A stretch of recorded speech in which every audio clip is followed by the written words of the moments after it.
Hello all. Now I am going to teach you equivalent circuit of three-phase induction motor. Okay, and before starting this, we should know one point that we used to generally draw equivalent circuit for transformer and then for induction motor only.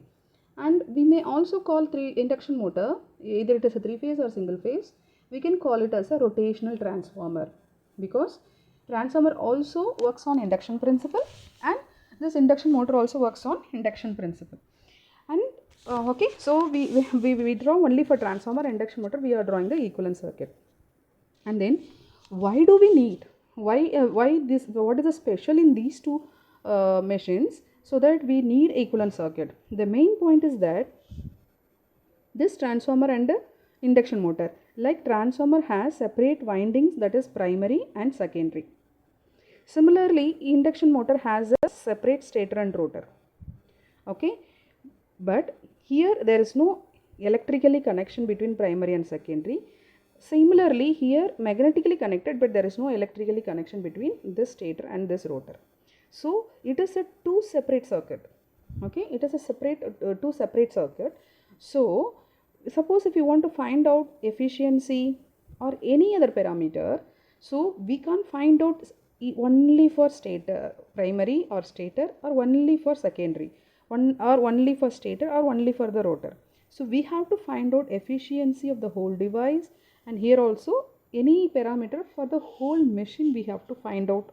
Okay, so for finding for the whole machines we need all the it should be single circuit. Okay, so if we have a supply and here a resistance, in here reactance, in here capacitance, so it should be single circuit. So separately two separate circuit, if this is the two separate circuit, then how can we merge them?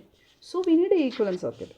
Okay, so we make an equivalent circuit in order to bring two separate circuit into single circuit. We want to merge them. And how do we merge? In what way we merge them is with respect to voltage. Okay, like for example, when we are talking about this transformer, like see here, this is a primary and this is a secondary. Okay, so in this primary and secondary, the power here and the power here both are same in case of induction motor. The power we apply here and the power we get here both are same. Okay, but it is a electrical power and here it is a mechanical power, that is the difference. So excluding the losses, we are not considering the losses, but the power both are same. So here the power is also same. So if power is same, what is the difference here? What is the difference here? Here the difference is, if power is constant, suppose if I say V into I and here also V into I, if the voltage is higher here, the voltage will be less here. If the current is less here, the current will be maximum here. So vice versa, it complement each other so that the power remains same. Okay, so especially we are talking about voltage only. Since the two separate circuits are differentiated only with respect to voltage, so we can create this equivalent circuit with respect to voltage, because just simply what we try to do is, I am just explaining in terms of transformer also, so that you should understand both are the same concept and there is nothing new. Okay, so here we try to make this two separate circuit into a single circuit.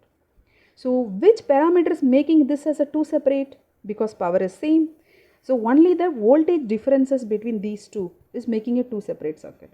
Okay, so if we make the voltage balance in between these two windings, then these two electrical circuit, that is separate electrical circuit, can become a single circuit.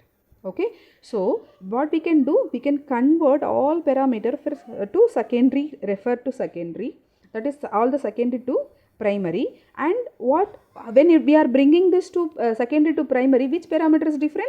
Voltage is different. So you just simply make the voltage equal between them, then your parameter can be easily shifted. So how to make this voltage same? So the turns ratio, only turns ratio is the difference. Okay, so here if you are having a transformer, here we are having a secondary turns. Suppose if I have 50 turns here, if I have 100 turns here, And each turn, let's say assume 2 volt here, and so here also 2 volt. So here 50 into 2, what is that? Total 100 volt.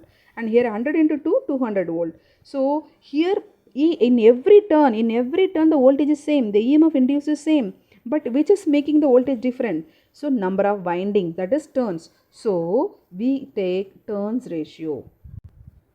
Okay, so we take turns ratio. With respect to turns ratio, if we shift this parameter to this one, we make both the primary and secondary circuit at the same voltage level.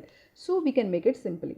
Okay, so this is just an introduction. Why do we need equivalent circuit? Equivalent circuit we need because we have two separate electrical circuit, and we want to calculate any parameter, then we need a single electrical circuit for do any analysis. So what we have to do, either we have to shift all the secondary parameter to primary, or all the primary parameter to secondary, or otherwise in terms of induction motor we can say all the rotor parameters to primary, or all the primary parameters to the rotary side. We have to shift it so that it becomes single circuit. So to shift it, we have to identify which parameter is different in these two. So if we make that is equal in both the place, then it comes under the single circuit.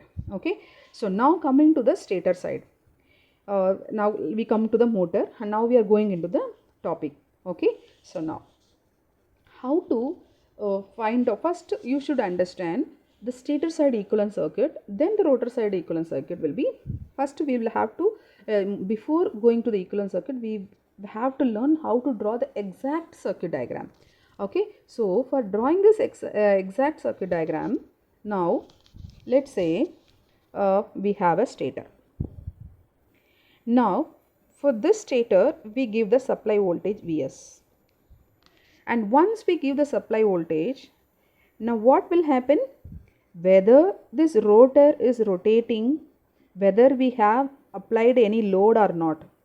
Okay, even you don't apply any load, but still some in the starting current will flow. Okay, so what do you mean by load? Suppose if you are using mixer grinder at your home, if you are without inserting a jar, if you are running a mixie, then also it rotates, but you have not applied any load. Okay, so that time we are not drawing any current, but still the motor is rotating. It means still there is some current is flowing in that. So that current we call it as a no load current. Okay, so no load current will flow. Now once this no load current will flows in the stator winding, so what it does it makes two things. One is, first of all, it produces the flux.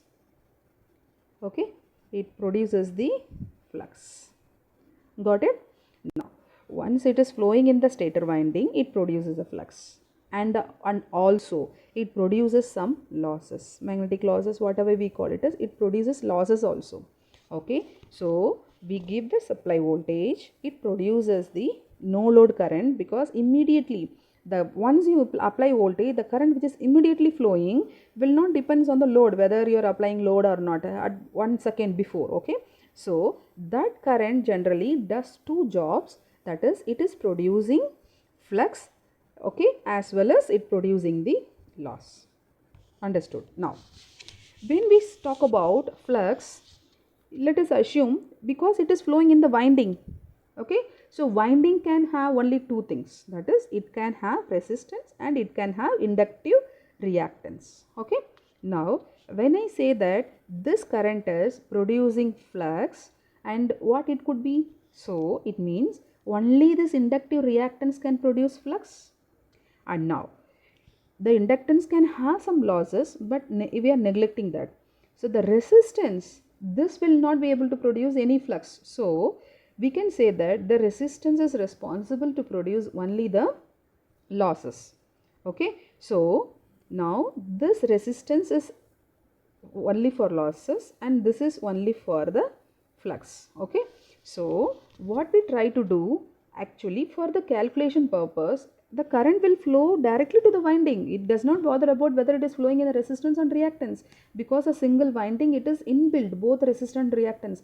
For our calculation purpose, we are differentiating separately R and L.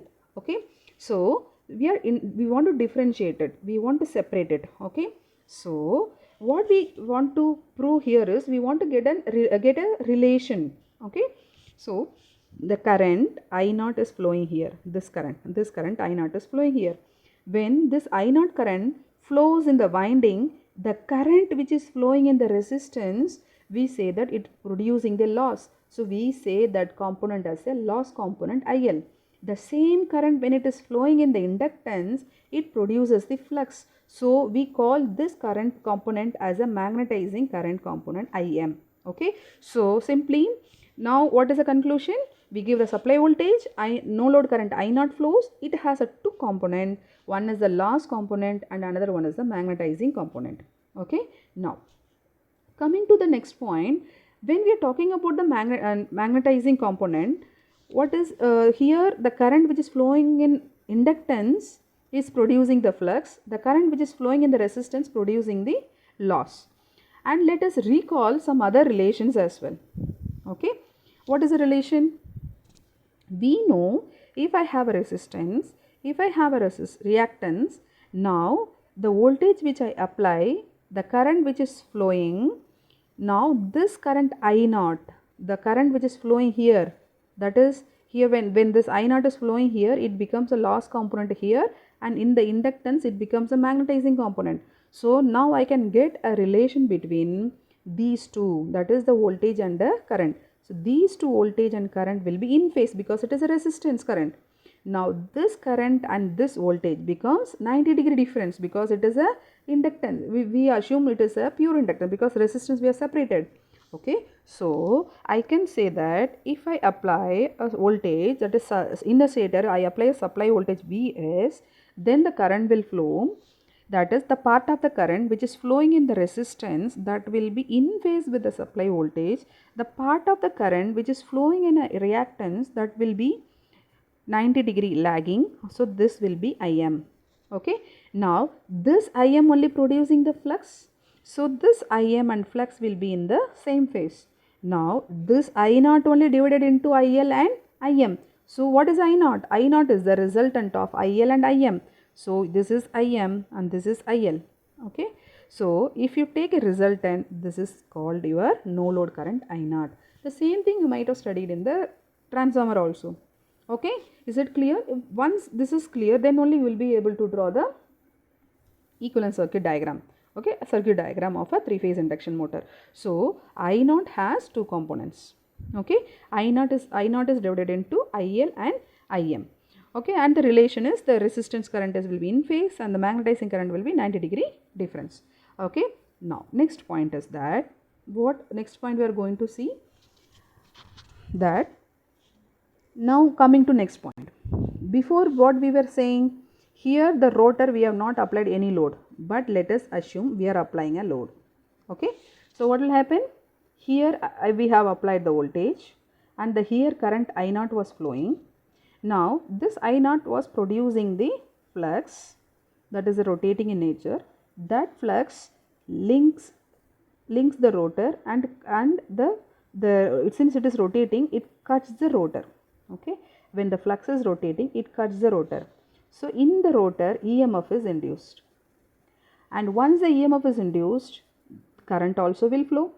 Once the current flows, then there will be a flux also. Now the rotor is also producing a flux. Now let us assume the stator is producing flux of phi1. Now rotor is producing a flux of phi2.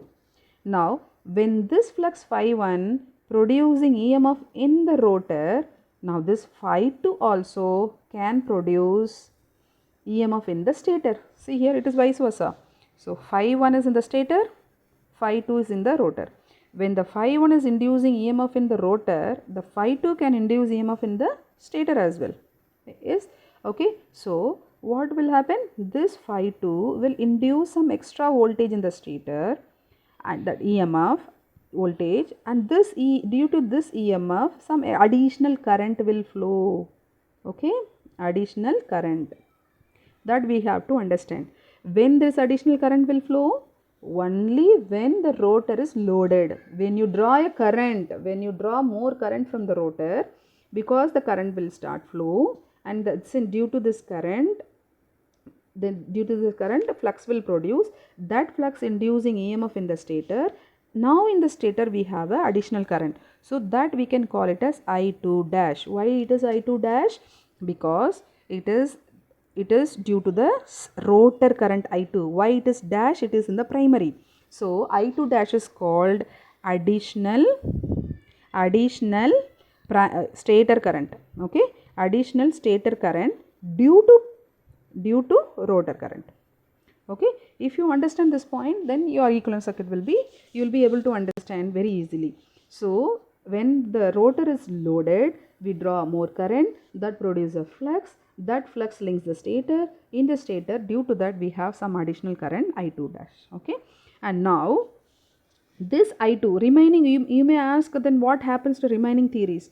So here we are just doing the approximation, and we try to say that this flux remains same, there is no any other flux in the motor. Okay, so remaining all the flux get cancels each other. Like see here, now we have this phi 2, next how it goes means I2 dash will produce again phi 2 dash, and by Lenz's law this phi 2 dash and this phi 2 will be opposite in direction, opposite to each other, and this phi 2 dash and this phi 2 cancel each other, and hence the main flux phi 1 remains same. So only one flux, that is stator flux, remains in the induction motor. There is no any other flux, but we have to consider this additional stator current.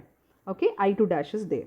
Okay, that's all. Now whatever the concept we have seen just now, everything we are going to apply, and we are going to make a equivalent circuit diagram. Okay, so now as per whatever the relations we have seen, what we have seen, first we are applying the voltage, and then what will happen?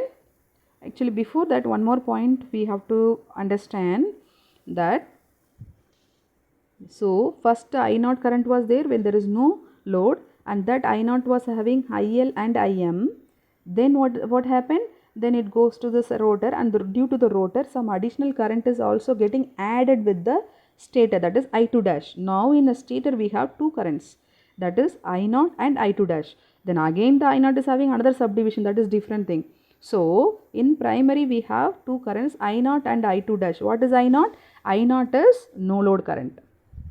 Okay, no load current. What is I2 dash? It is the additional current. Okay, so if I am talking about stator, we talk about I1. I1 means, because we consider stator as a primary and we consider rotor as a secondary. So all the primary component will write it as 1 1 1 1, all secondary component will write it as 2 2 2 2. So the stator current has two things, that is one is I0 and another one is I2 dash. Okay, so these things we have to understand. Now once we understand this, now we can proceed for drawing the equivalent circuit diagram. Okay, actual circuit diagram. Now let's see first one. So in the stator we apply voltage, that is supply voltage V. Then the current, stator current flows I1. The stator current has two divisions, that is one is the no load current and then the additional current I2 dash. The no load current has two components, the current which is flowing in the resistance, the current which is flowing in the inductance.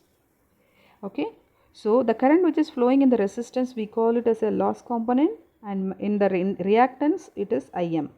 So we can say it is R0 and we can say it is X0. Now we can say that generally this stator has a normal windings, that is R1 and X1. So here this winding will be having the primary resistance and primary reactance. Okay, we are just, it is a single winding, the complete one is a single winding, but that to analyzing we are dividing the components into different. Okay, so since here since it is 90-degree phase displacement and the current here is in phase with the supply voltage, so both comes under in parallel. Okay, now this is called a stator actual circuit diagram. Okay, so if you understand this all, we can easily find out each and every parameter. See here the voltage across, see here this is the voltage in across this terminal, the voltage is supply voltage.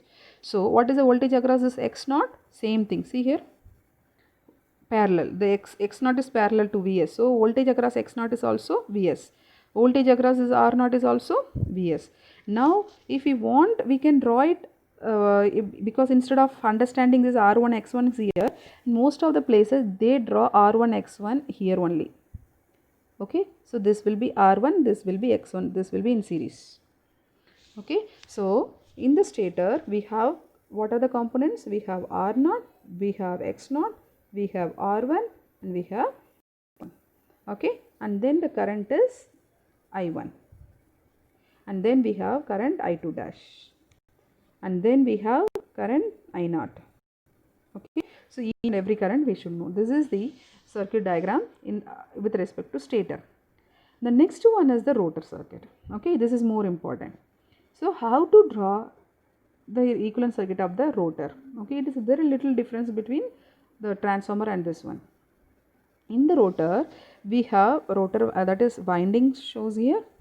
Now it has resistance and it has the reactance, and then okay, so here we may have any load. This is a rotor circuit. This will be R2 and this will be X2. Now we know the rotor reactance changes with respect to slip, because when we derive the torque equation also, in place of X2 we write S into X2 the whole square. Now this becomes S into X2. Okay, now since it becomes S into X2, now we, for the calculation purpose, we do a small change here. We want to divide the whole thing by S.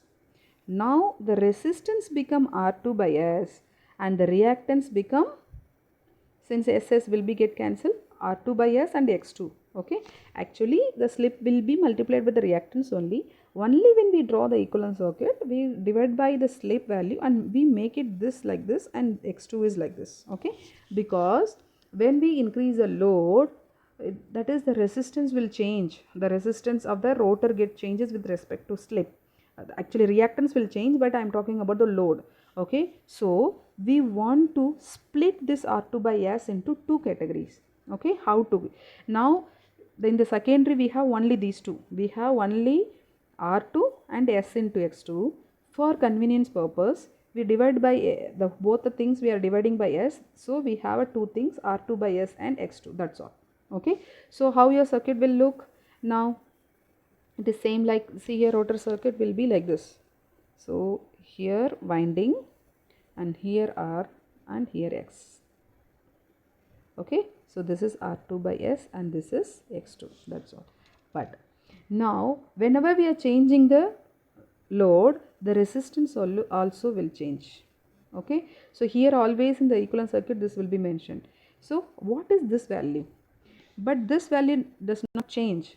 So but we want to differentiate, we want to split this R2 by S into two parts, that is the resistance which is constant and the resistance which is varying, that is due to the load which get changes. Okay, so the rotor resistance, part of the resistance will be constant, part of the resistance is changing whenever the load keeps changing. So how to separate it? So we separate this R2 by S into two, that is R2, then R2 into 1 minus S by S. Okay, so the whole R2 by S will be two component, that is R2 and this portion.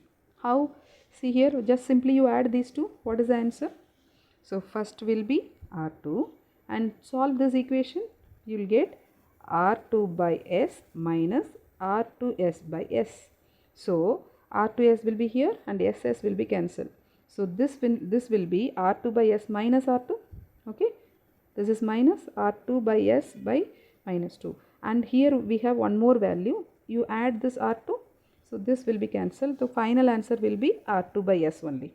Okay, so we draw the equivalent circuit like this. So we have a winding and now here we have, this is R2 and this will be X2, and here we show it as a variable resistance, and this resistance will be R2 in bracket 1 minus S by S. Okay, so these two resistance are in series, so we will be adding it. So add it, R2 plus R2 1 minus s by s, that is equal to, what is the answer? R2 by s only. Okay, the whole thing is equal to R2 by s, but we are dividing into two components for the to solve the equations. Okay, and so many of numericals will be solving it. So in order to make it more simple, we are dividing this, we are separating into two components. But actually when we add this R2 and this component, it is a single component, that is R2 by s only. So now we can draw the complete entire circuit diagram of three-phase induction motor. How? Simply supply voltage, the current, stator current I1, then the no load current, then the loss component, then the magnetizing component. Here this will be resistance R0, this will be X0, and here this will be I2 dash. Okay, and then R1 and X1, R1 X1. So this will be the primary. So here in the stator we have a EMF, that is a stator induced EMF E1. Then we have a rotor circuit. In the rotor we have, here the EMF will be rotor EMF E2, and here it will be R2, and here it will be X2, and here the resistance will be R2 into 1 minus S divided by S. So this is the final. It is not a equivalent, it is not an equivalent circuit, it is the exact circuit of a three-phase induction motor. Then what we'll be doing, we'll be bringing all the secondary parameters to primary, then we will make it as a simple single circuit diagram, so that it will be a final equivalent circuit diagram. Okay, so we will see how to bring this into this side. We will see it in the next video. Thank you. If you like this, please share and subscribe.